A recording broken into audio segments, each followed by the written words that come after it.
എനിക്ക് നിങ്ങളോട് വളരെ പ്രധാനപ്പെട്ട ഒരു കാര്യം പറയാനുണ്ട്. ശനി ഞായർ ദിവസങ്ങളിൽ നമ്മൾ ആരും പരമാവധി പുറത്തിറങ്ങാൻ പാടില്ല. പല പ്രലോഭനങ്ങളും ഉണ്ടാവും. മനോധൈര്യം കൈവിടാതെ ഇവിടെ തന്നെ ഇരിക്കണം. പഴഞ്ചൊല്ല് കേട്ടിട്ടില്ലേ?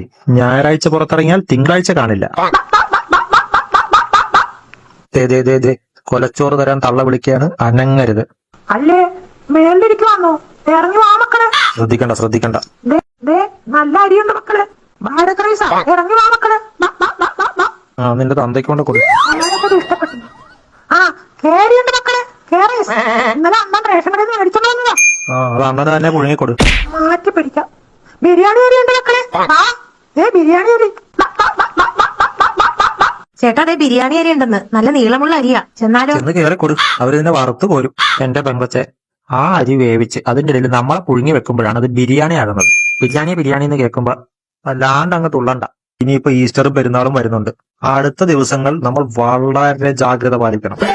2 ദിവസം പാട്ടിന് കിടന്നാലും വേണ്ടില്ല, താഴെ ഇറങ്ങരുത്. ഇറങ്ങിയാൽ അടുത്ത പെരുന്നാൾ കാണാൻ ഇറങ്ങിയവൻ കാണൂല. അപ്പൊ ഓക്കെ, ജയ് കോഴിശ. ജയ് കോഴിക്കോട്.